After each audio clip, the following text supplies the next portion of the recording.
الحمد لله الذي أرسل رسوله بالهدى ودين الحق ليظهره على الدين كله وكفى بالله شهيدا وصلى الله على النبي الأمي وعلى آله وصحبه وبارك وسلم تسليما كثيرا.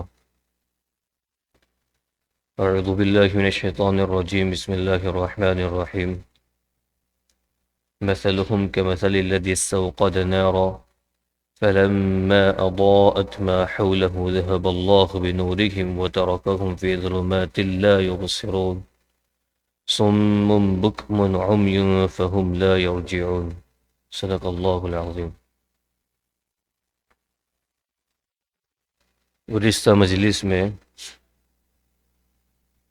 قرآن شریف کی ابتدائی سورہ بقرہ کے اندر اللہ رب العزت نے جو ہدایت طلب کی تھی، ہم نے اہدنا الصراط المستقیم کے اندر اس عنوان کو، اس دعا کو قبول کرتے ہوئے سورہ بقرہ کے اندر اللہ رب العزت نے ان ہدایت والوں کا راستہ بتلایا. ابتدا کے اندر بیان کر دیا کہ اگر ہدایت چاہتے ہیں کہ ہدایت کا راستہ یہ ہے. اس ہدایت کے اوپر چلنے والوں کی کوالٹیز کو اللہ نے شروع کی دعایتوں کے اندر بیان کیا. پھر اس کے بعد ایک اس گروہ کی اللہ رب العزت نے ذکر فرمایا جو کھل کر نافرمانی اور ہٹ درمی پر اڑا ہوا تھا، جو نہیں چاہتا تھا کہ اسلام کا سورج طلوع ہو، اور جو اللہ کی وحدانیت پر اور توحید پر، شریعت کے احکامات کو فالو کرنا نہیں چاہتا تھا، اس پر عمل کرنا نہیں چاہتا تھا، جو کھل کر مخالفت کر رہا تھا.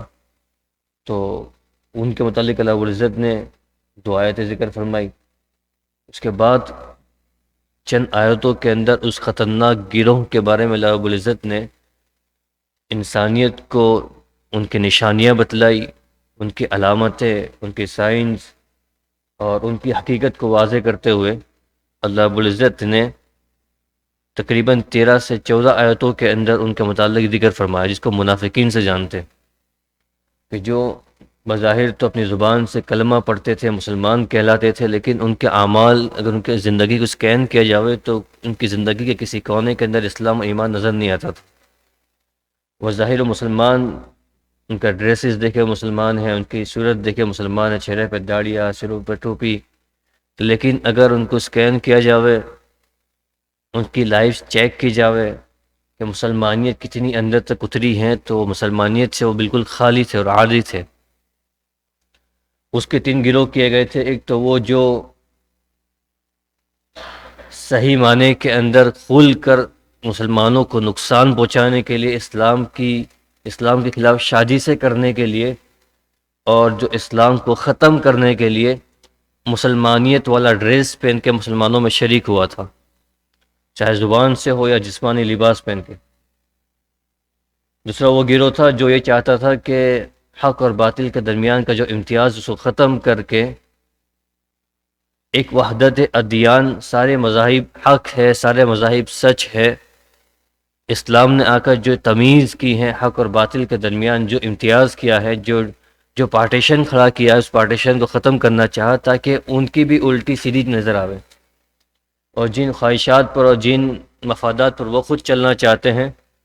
وہ اس پر بھی چلتے رہیں، اور دنیا ان کو غلط نہ کہے، دنیا کے نگاہ کے اندر وہ غلط ثابت نہ ہو.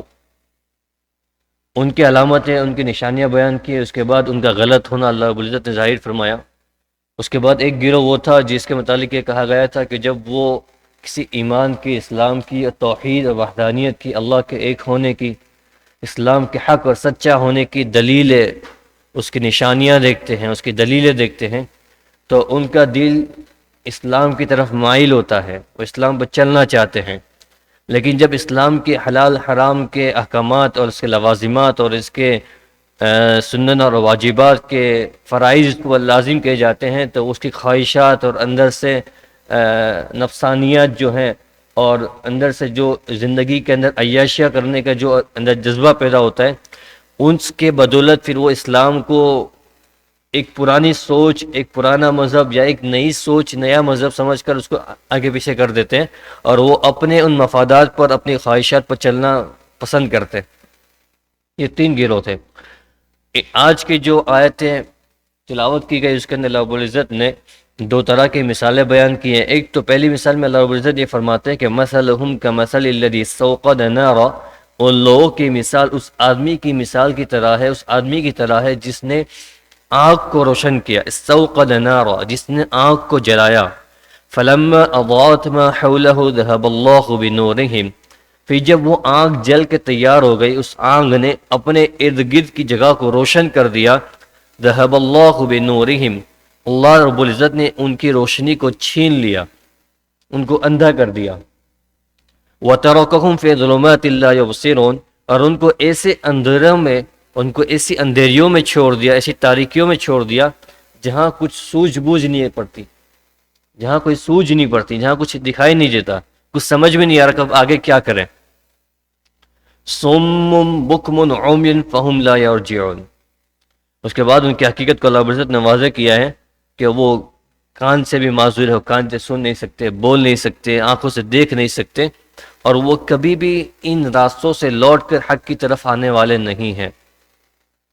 یہ جو مثال اللہ رب العزت نے قرآن شریف کے اندر منافقین کے بارے میں ذکر فرمائی ہے،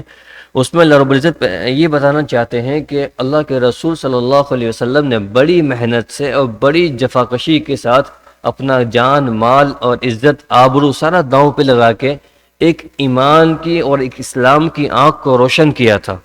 ایک نورانیت کو روشن کیا تھا.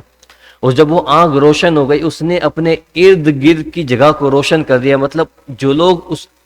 اس آنکھ کو دیکھ کر، اس کی حقیقت کو دیکھ کر اس کی طرف مائل ہوئے، وہ مسلمان ہو گئے اور اس کے دائرے میں آ گئے.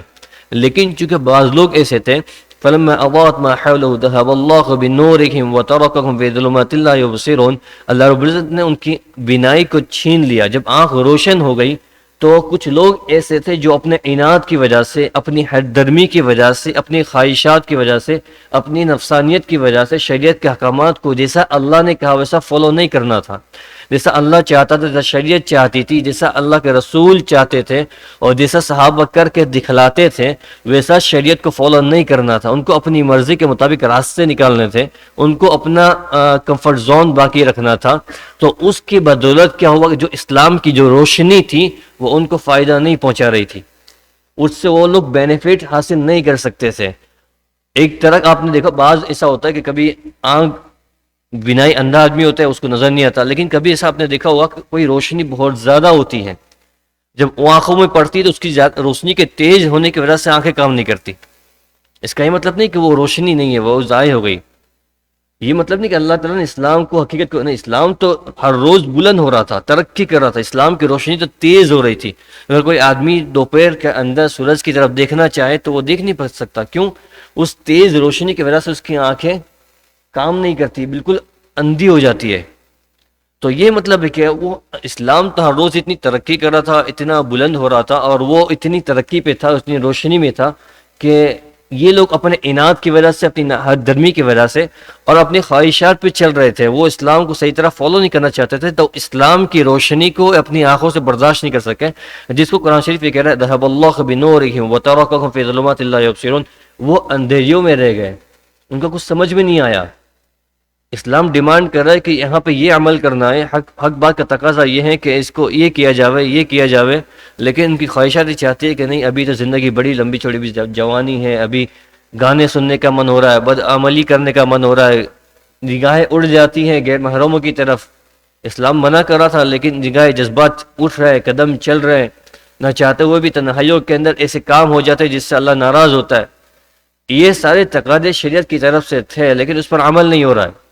اس پر عمل نہیں ہو رہا ہے. تو اسلام کی تیز روشنی کی وجہ سے ان کی آنکھیں اندھیا جاتی ہے اور کچھ نظر نہیں آتا. ظلمات لا یبصرون، اور وہ ایسے کہ اس میں کچھ ان کو دکھائی، ان کو سوجھ نہیں پڑتی کہ اب کیا کرے. جیسے آدمی کے جب تیز روشنی ہوتی ہے نا آنکھوں پہ تو آدمی کو کیا دیکھے، کہاں جائے. اور آگے اللہ رب العزت ان کے حال کو بیان کرے. حقیقت میں اس کے بعد ان کا حال کیا ہو جاتا ہے، صم بکم عمی فہم لا یرجعون. اگر کوئی آدمی صرف آنکھ سے معذور ہیں تو وہ کان سے حقیقت کو سن کر وہ ہدایت پہ آ سکتا ہے. کوئی آدمی زبان سے معذور ہیں تو وہ آنکھوں سے دیکھ کر، کان سے سن کر ہدایت پہ آ سکتا ہے. کوئی آدمی کان سے معذور ہے تو وہ آنکھوں سے دیکھ کر ہدایت پہ آ سکتا ہے، زبان سے قرآن شریف پڑھ کے ہدایت پہ آ سکتا ہے. اللہ رب العزت فرماتے ہیں آدمی کے، ایک انسان کے ہدایت پہ آنے کے جو راستے تھے، آنکھ، کان، ناک، یہ سارے کے سارے ان کی اپنی ہٹ درمی کی وجہ سے، ان کی ضد کی وجہ سے، ان کے عناد کی وجہ سے یہ انہوں نے اپنے بند کر لیے، انہوں نے آنکھیں بند کر لیے تاکہ کوئی حق کو دیکھ نہ سکے، انہوں نے کان بند کر لیے تاکہ حق کو سن نہ سکیں، انہوں نے اپنی زبانیں بند کر دی تاکہ حق کو پڑھ نہ سکے اور اس کے ذریعے سے وہ ہدایت پر نہ آ سکے۔ فہم، وہ ان چیزوں کے بدولت، ان راستوں پر چلنے کے بدولت وہ اس جگہ پہنچ گئے، فلا یرجعون، فہم لا یرجعون، تو وہ وہاں سے لوٹ کر اب ہدایت کی طرف آنے والے نہیں ہے۔ کوئی آدمی تو بہت دور تک نکل جاتا ہے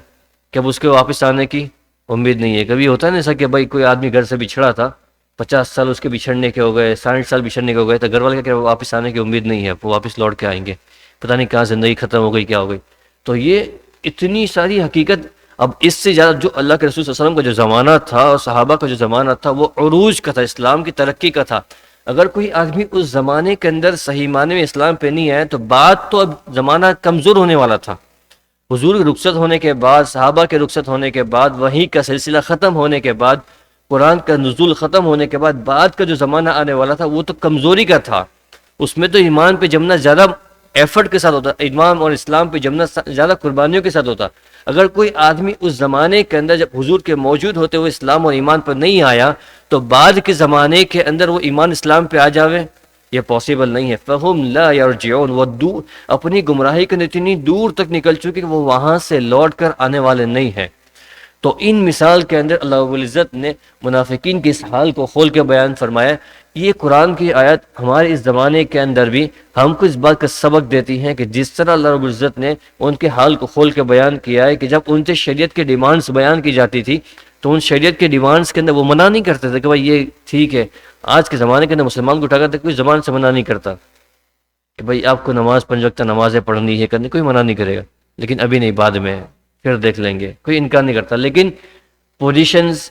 سچویشنز ایسے کریٹ کرتے ہیں یا اسباب ایسے اختیار کرتے ہیں جس سے شریعت سے کمپرومائز کرنا پڑتا ہے،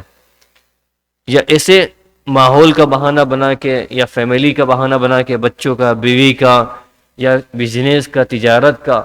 اپنے ارد گرد سے ماحول کریٹ کر کے، کبھی یہ ہوتا ہے کہ خواہشات پہ عمل کرنے کے لیے، خواہشات پہ چلنے کے لیے کبھی راستے نکالے جاتے، فتوے پوچھے جاتے، آسانیوں کے لیے، سہولتیں نکالنے کے لیے۔ تقوی کا تقاضا یہ تھا کہ وہ کرے، لیکن سہولت یہ تھی، دل چاہتا تھا کہ بھائی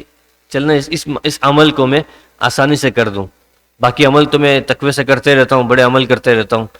لیکن یہ عمل جو میں کرنا ہے مجھے، یہ میں اس کو آسانی سے کر دوں، اس کے اندر رستہ ہے، شریعت کی طرف سے گنجائش ہے، اس گنجائش پہ عمل کر کے میں اس کا راستہ ختم کر دوں۔ لیکن وہاں پہ عمل صحابہ کا یہ تھا، اللہ کے رسول کا وہاں پہ عمل یہ تھا، اکابرین امت کا عمل وہاں پہ یہ ہے، سلف صالحین کا عمل وہاں پہ ہے، ساری حجت ہمارے سامنے تھی۔ تقوی کا تقاضا یہ تھا اس پر عمل کرتے،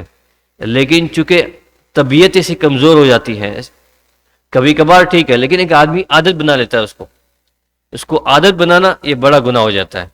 پھر یہ اس کا شمار، اللہ حفاظت فرمائے، اس کا شمار کن گروہ میں ہوگا وہ اللہ بہتر جانتا ہے۔ تو اس ایک مثال کے اندر اللہ عزت نے، بعض مفسرین نے اس آیت شریفہ کی تفسیر یہ فرمائی ہے، اور بعض مفسرین نے یہ کہا ہے کہ انہوں نے بڑی محنت سے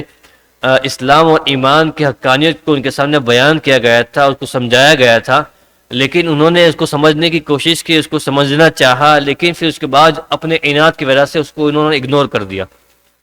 جب اسلام کی آنکھ روشن ہو گئی پھر اس کو انہوں نے اگنور کر دیا۔ بعض اکابرین نے، بعض مفسرین نے اس آیت کی مثال میں یہ بیان کیا ہے کہ ایک اندھیری رات تھی اور لوگ سفر میں تھے جنگلوں کے اندر، اور وہاں لوگوں کو راستہ تلاش کرنے کے لیے آنکھ کی ضرورت تھی۔ لوگوں نے بڑی مشقت کے ساتھ آنکھ کو انہوں نے جلایا، آنکھ کے جلانے کے بعد ان کو راستہ معلوم ہونا تھا، لیکن پھر اللہ نے ان کی آنکھیں سلب کر دی۔ اب جب وہ اندھے ہو گئے تو وہ آنکھ کتنی بھی جلتی رہے، ان کو اس آنکھ کا کچھ فائدہ نہیں ہے۔ یا تو یہ کہ اللہ تعالیٰ نے اس کی آنکھ کو بجھا دیا، اس آنکھ کو ختم کر دیا، تب جو ان کا ایفرٹ، جو روشنی ہوئی تھی وہ ان کے لیے ساری میننگ لیس ہو گئی، ان کے لیے کوئی فائدہ نہیں ہوا، اور وہ واپس جیسے تھے ویسے اندھے ہو گئے۔ تو اسلام آنے سے پہلے جیسے وہ گمراہیوں کے اندر، جن ضلالت اور تاریکیوں کے اندر تھے، کفر اور شرک کے اندر تھے اور اللہ کی نافرمانیوں میں تھے، اسلام کے آنے کے بعد پھر انہوں نے وہی رویہ اختیار کیا، وہی چیزیں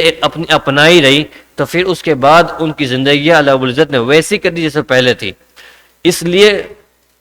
اس موقع پر مفسرین نے بڑے پتہ کی بات یہ نکل فرمائی ہے کہ ہمارے آج کے زمانے کے اندر جس موقع پہ ہمیں دین کی باتیں سیکھنے سمجھنے کا ملے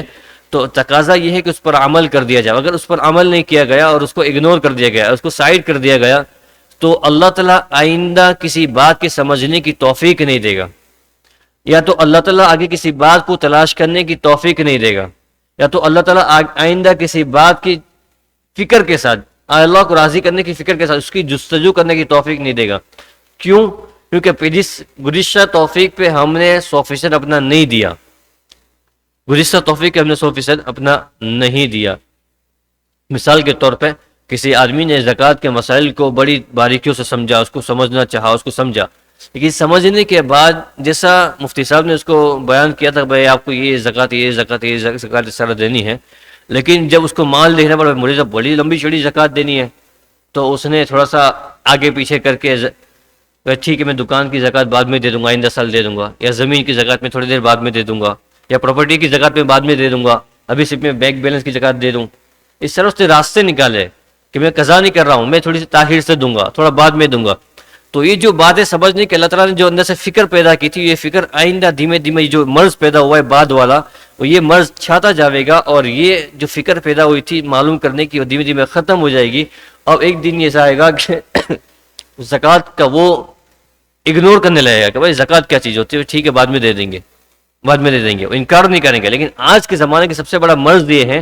کہ آج مسلمان جو نام نہاد مسلمان ہوتے ہیں وہ انکار نہیں کرتے, لیکن بس انسنا کر دیتے ہیں. اس کے بعد والی جو مثال کے اللہ العزت نے اسی بات کو واضح کیا کھول کر, اس کے بعد والی جو اللہ العزت نے جو مثال بیان فرمائی ہے, او کصیب, اس کے بعد والی جو آیتوں کے اندر, او کصیب من السماء فیہ ظلمات ورعد وبرق يجعلون اصابعهم في آذانهم من الصواعق حذر الموت والله محيط بالكافرين. یا ان منافقوں کی مثال, خاص طور پر ان مثال کے اندر مفسرین نے ذکر فرمایا ہے کہ اس مثال کے اندر ان منافقوں کو اللہ رب العزت نے ٹارگیٹ کیا ہے, خاص طور پر جو اسلام کی روشنی کو دیکھ کر وہ کچھ اسلام کی طرف مائل ہوئے تھے, اسلام کی طرف آنا چاہتے تھے, لیکن پھر جب اپنے خواہشات کو کم کرنا پڑا, دیکھا کہ بھائی یہ تو یہاں پہ پابندی لگا رہا ہے, یہاں پہ پابندی لگا رہا ہے, ہماری فریڈم پہ پابندی لگ جائے گی. کل ہم کھلے گھوم رہے تھے, آج ہمیں تھوڑا سا پابندیوں میں گھومنا پڑے گا. کل ہم نظریں اٹھا کے چل رہے تھے راستوں کے اوپر, آج ہمیں نظریں جھکا کے چلنی پڑے گی. کل ہم آزادی سے بزنس کر رہے تھے, آج بزنس کرنا ہمیں 100 طرح کی تحقیقات کرنی پڑے گی. کل ہم جہاں وہاں جا کے کچھ بھی کھا لیتے تھے, آج کھانے سے پہلے 25 مرتبہ تحقیق کرنی پڑے گی. تو یہ چیزیں جو پیدا ہو گئی, تو یہ سارا ہیڈ ایک کون لے, یہ ساری چیزیں جھنجھٹ میں کون پڑے. تو ہم بعد میں فالو کر لیں گے, بعد میں دیکھ لیں گے, اور اپنی مرضی کے مطابق پھر وہ چلنے لگے. تو ان کے بارے میں اللہ رب العزت فرماتا ہے, او کصیب من السماء فیہ ظلمات ورعد وبرق, یا ان لوگوں کی مثال ایسی ہے جیسے بارش کی مثال. کہ بارش کی کیا مثال؟ جو بارش آسمان سے برسے, کصیب من السماء, جو بارش آسمان سے برستی ہے, فیہ ظلمات, اس میں اندھیریاں بھی ہوتی ہے. جو بارش جب برستی ہے نا, جو بہت زیادہ بارش ہوتی ہے, تو اس میں اندھیریاں بھی ہوتی ہے, ڈارک ہو جاتا ہے پورا, جو ایٹماسفیئر پورا ایک دم ڈارک ہو جاتا ہے. اور اندھیریاں, فیہ ظلمات ورعد, اور اس میں گرج ہوتی ہے, جو آواز آتی ہے عام طور پر, جو گرج بادل کے ٹکرانے کی جو آواز ہے, جو گرج کے آتی ہے, تو اس کو اللہ تعالیٰ کہہ رہے ہیں ورعد, اس میں گرج ہوتی ہے. وبرق, اور اس میں بجلی چمکتی ہے نا, تو اس کو برق کہا جاتا ہے. وہ برق, اور اس میں برق ہوتی ہے. یجعلون اصابعهم فی آذانہم, وہ کر دیتے ہیں اپنی انگلیوں کو اپنے کانوں میں ٹھونس دیتے ہیں. من الصواعق حذر الموت, صواعق یہ گرج جو ہوتی ہیں, اس کے آواز کے ڈر سے, موت کے خوف سے وہ اپنے کانوں کے اندر انگلیاں ٹھونس دیتے ہیں. واللہ محیط بالکافرین, اور اللہ تعالیٰ تمام کافروں کا نافرمان کرنے والوں کا, انکار کرنے والوں کا احاطہ ان کو گھیرے ہوئے ہے. مطلب یہ کہ وہ لوگ اللہ کی پکڑ سے باہر نہیں ہے. اس میں اللہ رب العزت نے اسلام کی جو مثال دی ہے وہ بارش کی طرح مثال دی ہے, کہ اس آیت کے اندر کہ اسلام جو ہے وہ بارش کی شکل میں ہے, تو وہ بارش کی طرح آسمان سے وہ برستا ہے. لیکن اس کے اندر اسلام کے, جب اسلام آسمان سے برسا, جب اللہ کے رسول صلی اللہ علیہ وسلم نے مکہ مکرمہ کے اندر اسلام کے سورج کو طلوع کیا اور اسلام کی بارش کو اللہ رب العزت نے برسایا, تو اس کے اندر ظلمات, تاریکیاں بھی, اندھیریاں بھی تھی. اندھیریاں کفر کی, عناد کی, نافرمانی کی, خواہشات پر چلنے کی, اللہ رسول کو یہ فرمان کو اگنور کر کے, اس کو انسنا کر کے اپنی مرضی کے مطابق زندگی گزارنے کی. کافر نہیں تھے, مسلمان ہیں, کلمہ پڑھا ہے, لیکن 100% اپنی زندگی اللہ رسول کی اطاعت پہ نہیں ڈال رہے. اس کو تھوڑا سا چل جائے گا، اللہ بہت رحیم ہے، اللہ معاف کرنے والا ہے، ان چیزوں کے دھوکے میں آ کے آدمی راستہ نکال کے، جیسے میں نے شروع میں عرض کیا، وہ چلنے لگا تو اس میں اندھیریا ہے اس طرح کی، ورعد، اور اس میں جب یہ اندھیریوں پہ آدمی عمل کرنے لگا، اسلام کے جس طرح فالو کرنا چاہیے تھا، آمینو کما آمن الناس کے تقاضے کو فالو کرنا چاہیے، ایمان ایسے لاؤ جیسے صحابہ ایمان لائے تھے، یہ ڈیمانڈ کی گئی تھی، اس کو ڈیمانڈ کو اگنور کر کے اپنی خواہشات کے مطابق ایمان کو فالو کرنے لگا، تو اس میں رعد، اس میں گرج تھی، اس میں ڈراؤنی آوازیں تھی۔ مفسرین نے ذکر فرمایا ڈراؤنی آوازیں مطلب اللہ کی طرف سے کہا کر دیکھو اگر خواہشات پہ چلو گے جہنم کا عذاب تیار ہے، خواہشات کو فالو کرو گے اللہ کی پکڑ تیار ہے، خواہشات پہ عمل کرو گے اللہ تعالیٰ دنیا آخرت میں برباد کر دے گا، خواہشات پہ عمل کرو گے دنیا کی زندگی رونق چمکدار نظر آئے گی، لیکن یہ چمک یہ آنکھوں کا دھوکہ ہے، موت پہ یہ دھوکہ کھل جاوے گا۔ یہ موقع پہ مجلسوں کے ذریعے سے، بیانوں کے ذریعے سے، اسی مجلسوں کے ذریعے سے اور بہت سے موقعوں سے یہ باتیں سمجھائی گئی تھی کہ دیکھو راستہ حقیقت والا یہ ہے، چلنا ہمیں حس پر ہے، لیکن دل چاہتا ہے کہ یار اس پہ بہت سختی ہے، بہت پابندی کرنی پڑے گی، ایک دم ایسے ہو جائیں گے جیسے کہ ساری دنیا کے اندر سے بچ کے چلنا پڑے گا، اور اس پہ تھوڑا سا ہاتھ کھل کے تھوڑا سا بنداس چلنا پڑے گا، تو چلو اس پہ تھوڑا سا چل جاتے ہیں، یہ کفر تو نہیں ہے، شرک تو نہیں ہے، لیکن اللہ کے 100% احکامات کے اس لیول سے تو نیچے جا رہا ہے، لیکن ان راستوں کے ذریعے سے دھیمے آدمی کفر اور شرک تک پہنچ جاتا ہے۔ اس لیے اللہ بزرگ کہہ رہا ہے یہ ظلمات ورعد، اس میں عذاب کی اور جہنم کی اور دنیا کے اندر پکڑے جانے کی اس طرح کی وعید اللہ بزرگ نے بیان کی گئی تھی۔ تو یہ بھی جب ان وعیدوں کو وہ سنتے تھے تو وہ اپنے کانوں کے اندر انگلی ڈال دیتے تھے تاکہ یہ کہ ہم نے کچھ سنا ہی نہیں ہے، اگر ہم سن لیں گے تو ہمارا دل متاثر ہوگا اور موت کے ڈر سے پھر ہم کو اس پر عمل کرنا پڑے گا۔ تو وہ لوگ یہ کرتے تھے کہ بھائی جسے ہم نے سنا نہیں ہے، آج اگر اٹھا کر آپ دیکھیں بہت سے مسلمانوں کے اندر اگر جنت جہنم کا تذکرہ کرے، موت کا تذکرہ کرے، تو وہ ایسا بیہیو کرے جیسے ان کو مرنا ہی نہیں ہے۔ ان کا پلاننگ پوچھے کہ بھائی مجھے اس سال یہ کرنا ہے، آئندہ سال وہ کرنا ہے، 10 سال کے بعد مجھے یہ کرنا ہے، 5 سال کے بعد یہ کرنا ہے، بھائی تجھے آئندہ صبح کھڑے ہونے کی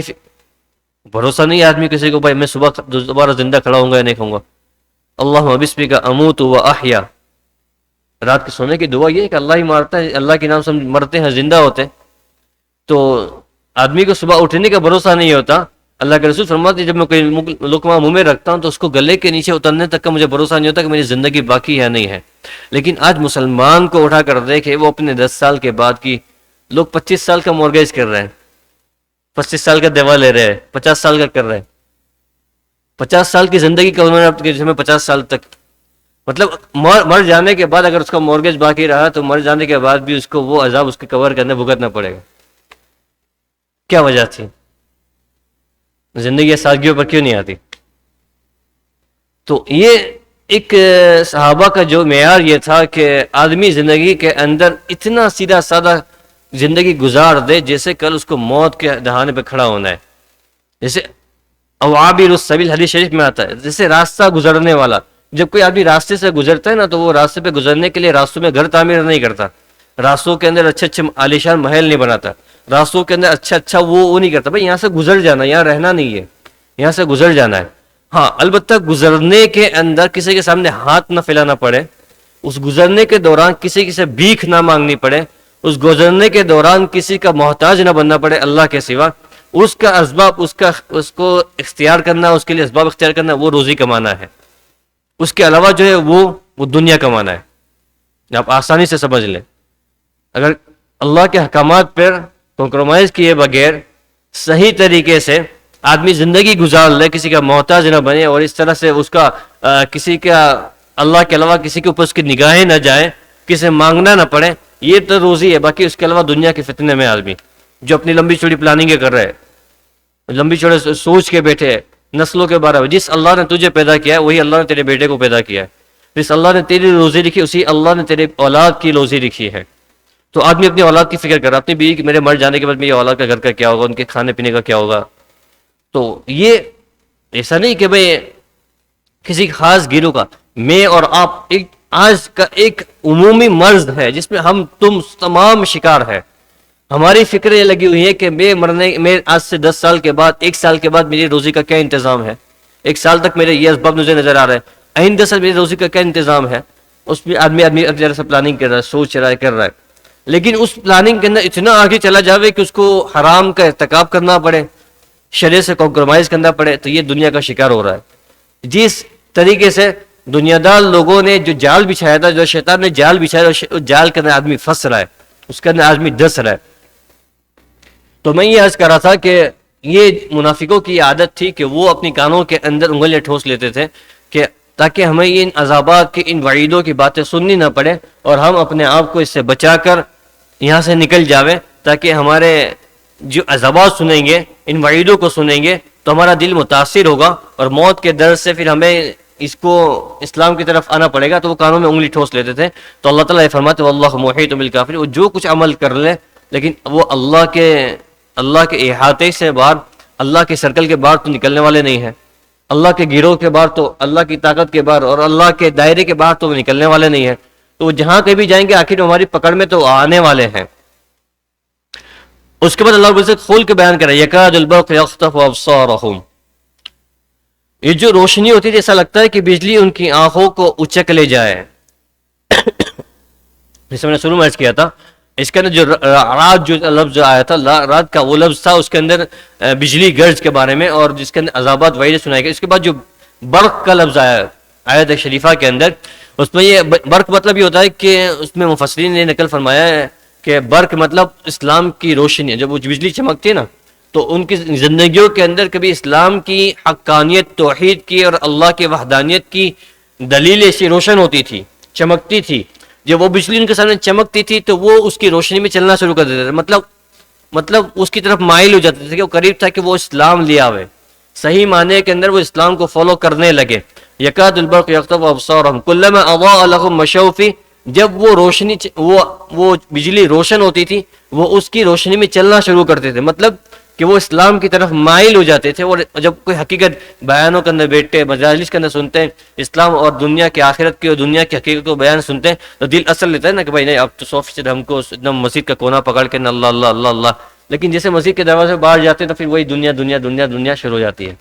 تو جب یہ روشنی پیدا ہوتی تھی تو منافقوں کا حال بھی یہ تھا کہ جب وہ کوئی اللہ کے رسول صلی اللہ علیہ وسلم کی طرف سے کوئی ایسی معجزہ دیکھتے تھے، یا اسلام کو بلندی ہو رہی ہے، یا مسلمان بلند ہو رہا ہے، یا مسلمانوں کو نصرت ہو رہی ہے، اللہ کی طرف سے مدد آ رہی ہے، تو ان کا دل اسلام کی طرف مائل ہو رہا تھا کہ نہیں یہ حقیقت ہے، چلو ہم فالو کرنا شروع کر دیں. لیکن وَإِذَا أَظْلَمَ عَلَيْهِمْ قَوْمٌ، اظلم ظلمت، تاریکی کیا تھی؟ خواہشات، نفسانیت اور اپنی منمانی زندگی گزارنا، اپنا کمفرٹ زون پیدا کرنا، اپنی عیش و عشرت کے نقشے پیدا کرنا، سہولتیں دیکھنا. جب یہ چیزیں ان کو یاد آتی تھی تو پھر وہ علیہم قوم، تو پھر وہ کھڑے ہو جاتے تھے کہ نہیں اب ہم کو اس کو فالو کرنا پڑے گا. کیوں کہ وہ روشنی جو دیکھی تھی وہ ابھی ہمارے آنکھوں سے بند ہو گئی اور ہمارے اندر وہ ظلمت تاریکی روشن ہونے لگی، اور وہ اس کے خواہشات کی بنیاد پر پھر وہ آدمی چلنا اس کے راستوں کے، اسلام کے راستوں پہ چلنا رک جاتے تھے، وہ کھڑے ہو جاتے تھے. وَإِذَا أَظْلَمَ عَلَيْهِمْ، جو ان پر تاریکی چھا جاتی تھی وہ کھڑے ہو جاتے تھے. وہ کیا ہو جاتے تھے؟ کھڑے، مطلب وہ اسلام کو فالو نہیں کرتے. وَلَوْ شَاءَ اللَّهُ لَذَهَبَ بِسَمْعِهِمْ وَأَبْصَارِهِمْ، اگر اللہ چاہتا تو ان کے سننے کی طاقت کو اور ان کے دیکھنے کی طاقت کو اللہ تعالیٰ چھین لیتا. ان اللہ علی کل شیء قدیر. کیوں چھین لیتا؟ کہ اس طرح ایک مرتبہ نہیں، بار بار ہو رہا تھا. وہ آج اسلام کی حقانیت کو سمجھے، آج دل مائل ہوا، لیکن پھر خواہشات کی وجہ سے وہ رک گئے. آج یہ ہوا پھر رک گئے، آج یہ ہوا پھر رک گئے. اگر اللہ تعالیٰ چاہتا تو ان کے دیکھنے کی، سننے کی ان طاقتوں کو چھین لیتا. اور میں نے شروع میں عرض کیا اللہ تعالیٰ آگے بیان کر کے آئے ثم بکم عمی فہم لا یرجعون، ہدایت پانے کے راستوں میں سے آنکھ، کان، ناک یہ راستے ہیں جن کے ذریعے سے ہدایت پائی جاتی ہے. اللہ تعالیٰ یہ چھین لیتا. اب وہ آدمی کسی کو سن نہیں سکتا، حق بات کو سنے گا نہیں، حق بات کو دیکھے گا نہیں. جب اس کو چن لیا گیا تو وہ اپنے فعل سے ہی وہ شریعت کی طرف آنے والا نہیں تھا، وہ رک جاتا، کیونکہ اس کے پاس ہدایت کے وہ راستے نہیں تھے جس سے وہ ہدایت پر آوے. اللہ نے آلریڈی ان کو دے چکا ہے، لیکن اس کے باوجود یہ اس کو بار بار مس یوز کر رہے، اس کو گرانٹیڈ لے رہے. اللہ نے سننے کے لیے کان دی، سے حق بات کو سنے، ہدایت کے راستے پہ آ جاوے. آنکھ دی، اللہ تعالیٰ نے اس کو دے، حق بات کو دیکھ کے ہدایت کے راستوں پہ آ جاوے. اللہ کے رسول کے ذریعے سے انہوں نے معجزات کو دیکھے، چاند کے ٹکڑے ہوتے ہوئے دیکھے، اور یہ ساری بہت سے معجزات انہوں نے آنکھوں سے دیکھے. لیکن یہ اس کے باوجود یہ اپنی آنکھوں کے اس دلائل کو وہ اگنور کر رہے. کیوں اگنور کر رہا ہے کہ بھائی شراب چھوڑنی پڑے گی، حلال کھانا پڑے گا، حلال کمانا پڑے گا، دنیا کے اندر جب اللہ کے رسول مانگیں گے تو دینا پڑے گا، زکوٰۃ کے نام پہ دینا پڑے گا، فلاح دینا پڑے گا، غریبوں کو دینا پڑے گا، یہ کرنا پڑے گا، جس مال کو میں نے اپنی محنت سے کمایا ہے اس مال کو میں اللہ کے نام پہ مجھے قربان کرنا پڑے گا. تو یہ ساری چیزیں جب ان کے سامنے آتی تھی تو وہ اس کو چھوڑ دیتے تھے. آج کے زمانے کے اندر اگر ہم اپنے حال کو اٹھا کر دیکھیں، آج دنیا کے کسی کونے کے اندر چاہے کتنا بھی بڑا کونا ہو، ایسٹ سے ویسٹ تک کا، نارتھ سے ساؤتھ، کوئی کونا کوئی مسلمانوں سے اس سے باقی نہیں ہے. اللہ ہماری حفاظت فرمائے. اس لیے میں نے شاید شروع میں بھی عرض کیا تھا، وہ زمانہ جو آنے والا جس میں اللہ کے رسول صلی اللہ علیہ وسلم نے ارشاد فرمایا تھا آدمی صبح مسلمان شام کو کافر، شام کو کافر صبح مسلمان. تو آدمی اپنے آپ کی حفاظت کرے، اپنے آپ کو ٹٹولے سمجھے کہ میں نے کوئی ایسا عمل تو نہیں کیا جو منافقوں والا تھا، میں نے کوئی ایسا عمل تو نہیں کیا جو کافروں والا تھا، میری ذات کوئی ایسا عمل تو نہیں ہو گیا جو اسلام کے دائرے سے باہر نکالنے والا تھا. تو آدمی بار بار اپنے ایمان کی تجدید کرتا رہے، اپنے ایمان کو تازہ کرتا رہے، اس کو سنوارتا رہے، اس کی تجدید کرتا رہے، اور اپنے آپ کو صحیح راستے پہ چلانے کی فکر کرے کہ میں کسی طرح ان راستوں سے بچ کے صحیح راستے پہ چلوں. اور جیسے میں شروع میں بھی عرض کیا، ایک ان چیزوں کا آدمی عادی بن جاوے یہ گناہ ہے اور یہ پکڑ کا ذریعہ بنے گا. آدمی سے چلنا تو صحیح راستے پہ چل رہا ہے، لیکن شیطان کے بہکاوے کی وجہ سے کبھی کبھی وہ بھٹک جاتا ہے، کبھی کبھی وہ ان راستوں پہ چلا جاتا ہے. یہ تو انسان کی فطرت ہے، انسان بشر ہونے کی علامت ہے. توبہ کر لے، استغفار کر لے، پھر سے لوٹ کر اس راستے پر آ جاوے، پھر سے لوٹ کر اس راستے پر آ جاوے. لیکن یہ کہ اس کا عادی بن جاوے، گناہوں کو ہلکا سمجھنے لگے، ان چیزوں کو حلال حرام کی تمیز کو ختم کر کے، کسی آدمی نے ریسٹورینٹ پہ حلال کا سرٹیفکیٹ لگا دیا، ہم نے انکوائری نہیں کی، بھائی اس نے حلال کیا، اس کو بھروسہ کر کھانا کھا لیا اور اس کو چلتا ہے کر کے اس کو کل بسم اللہ پڑھ لو، جیسا عام طور پر رواج بنا ہوا ہے، بسم اللہ پڑھو ساری چیزیں حلال ہو جاتی ہیں. تو اس طرح سے آدمی کا ہلکا سمجھ کے اس کو کھانے لگ شروع کر دے، تو یہ چیزیں پھر اس کو حلال کو ہلکا سمجھنا ہوا. تو یہ چیزیں پکڑ کا ذریعہ بنتی ہے اللہ کے یہاں، اور پھر یہ ان چیزوں کے ذریعے سے اللہ تعالیٰ اس کی آخرت بھی خراب کریں گے اور اس کی دنیا بھی اللہ تعالیٰ خراب کریں گے. اور ڈیسیجن اللہ کا ہے، لیکن ہمارے ایز انسان ہونے کے، ایز عبد ہونے کے، اللہ کا بندہ ہونے کے ناطے دنیا کے اندر ہر سیکنڈ کو، ہر سچویشن کو بڑی سنبھال کے استعمال کرنا ہے.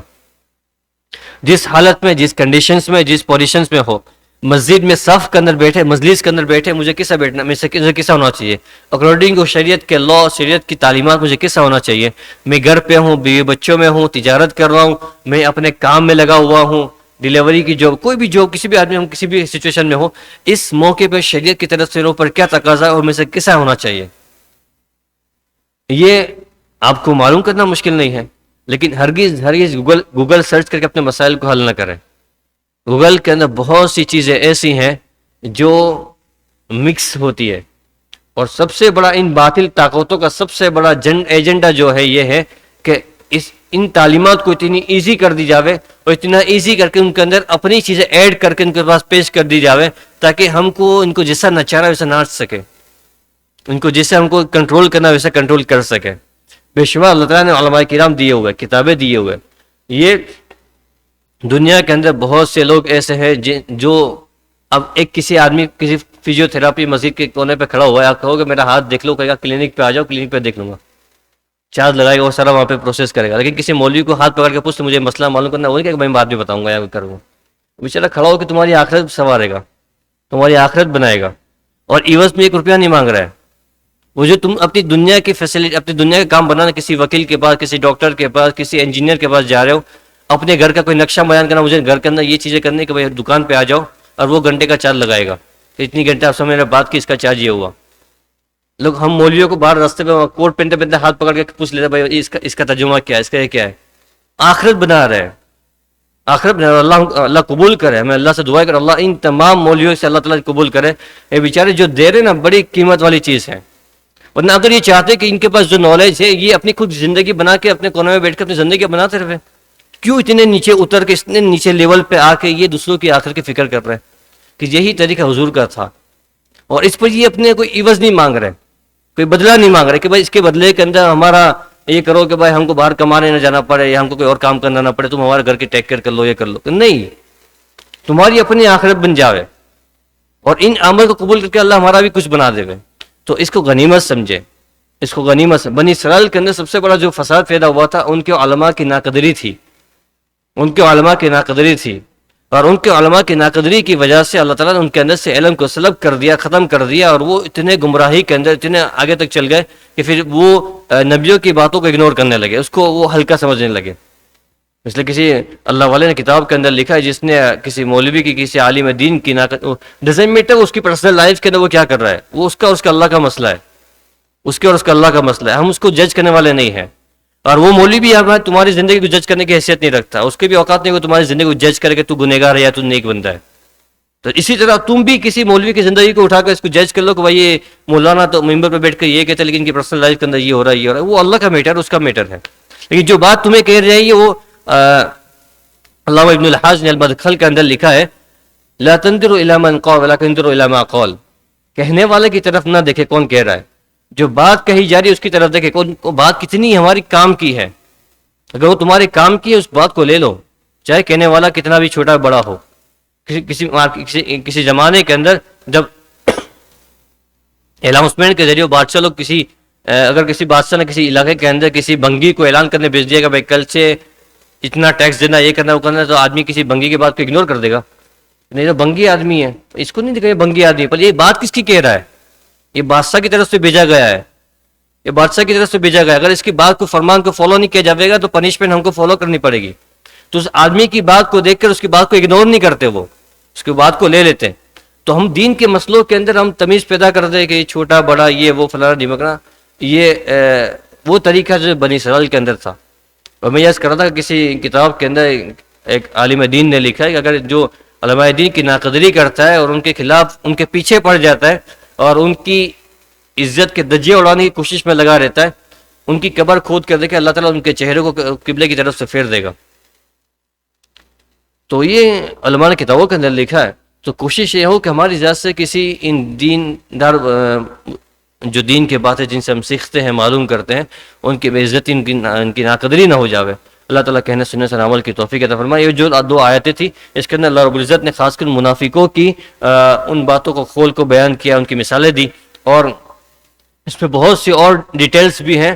لیکن میں اس کو طرف جانا نہیں چاہتا کہ اللہ رب العزت نے یا مثلہم کیا مثال کا لفظ کیوں استعمال کیا اور اس کو مثال دینا کیوں چاہا، اور یہ آنکھ کو کیوں استعمال کیا، کوئی اور مثال لاتے. لیکن وہ ساری بحث ہے جو ہے وہ ایک